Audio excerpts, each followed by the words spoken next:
Pozdravljeni, sem Elena Doren, prihajam iz podjetja Star prevajalske storitve del Ljubljana. Sem želela v bistvu nekaj več. To je bil neki izziv, da uredim neke pogoje, delovne pogoje za sodelavce in sodelavke, prevajalce, prevajalke in tudi zunanje sodelavce, za katere sem vedela, da morajo biti drugače urejeni. Tudi tehnološko takrat, leta 2000 v Sloveniji še ni bilo tega napredka, kot je danes, in je bilo treba vse, nekako je bilo treba ledino orati tudi z tega vidika, in to je bil en tak zelo zanimiv izziv zame.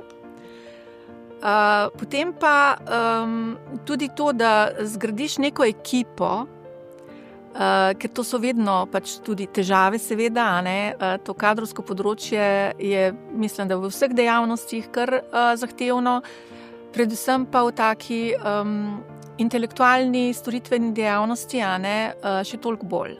Zanimiva anekdota je bila, ko sem morala po enem letu, smo se morali preseliti, ker nas je bilo že 14 redno zaposlenih, a ne, smo bili pač kar prva leta kar gazela, smo zelo hitro se razvijali in sem morala pač podjetje preseliti v večje prostore.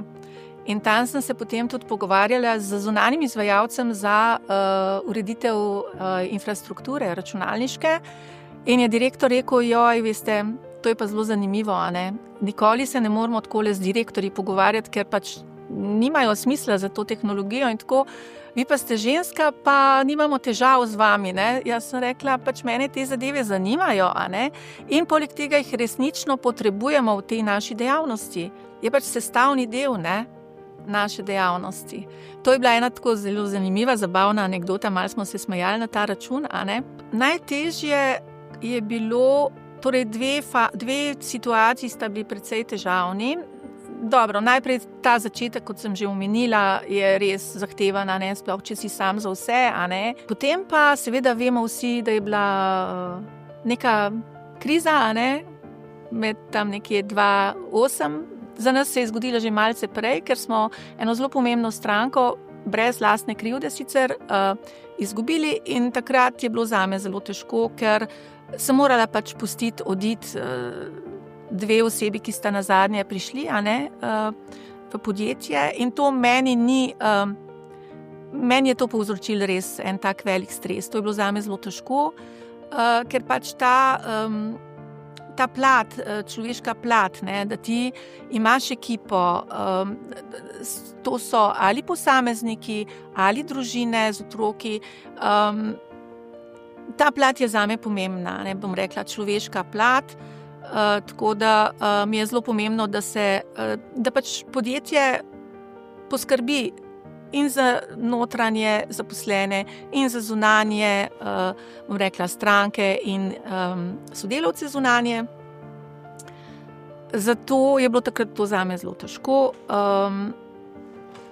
Zdaj v današnjem obdobju, zdaj je pa težko to, da se spet tehnološko, a ne, zadeve spreminjajo, tako kot je bilo na začetku, je bila tehnologija kar velik zalogaj, ne. Bom rekla, bolj zaradi sodelavcev, da so pač razumeli, tudi kakšni izkušeni prevajalci, recimo, ja, je bilo treba jih prepričati, da je treba pa zdaj pač prestaviti na višjo raven, tehnološko višjo raven, a ne. In zdaj pa pač spet se vemo, ne, umetna inteligenca, imamo spet eno tako obdobje, prelomno, kjer se pač seveda, tako kot načeloma v poslovnem svetu se moraš vedno prilagajati, ampak tokrat je pač to precej bolj izrazito, a ne, zahtevnejše prilagajanje, ker so pač seveda večina strank precej želijo pač tukaj, a ne, da se gre v to smer in moraš na tem resno in intenzivno delati, da tudi tehnološko potem to uspeš postaviti in seveda tudi stroškovno, a ne. Tukaj se pač izkaže z tega vidika precej zahtevna situacija, a ne. Letos praznujemo 25. obletnico in moja pač želja je bila, da podjetje nekako, da se ekipa razvije v preteklih letih, razvije tako, da postane potem v tej fazi, ko prehajamo na menedžersko raven vodenja, suverena, samostojna, in to smo postopoma gradili in moram reči, da je to res zelo uspešen prehod, a ne, in sem resnično vesela in hvaležna, tudi predvsem hvaležna, da je to nekako prišlo do tega rezultata, a ne, zdajšnjega.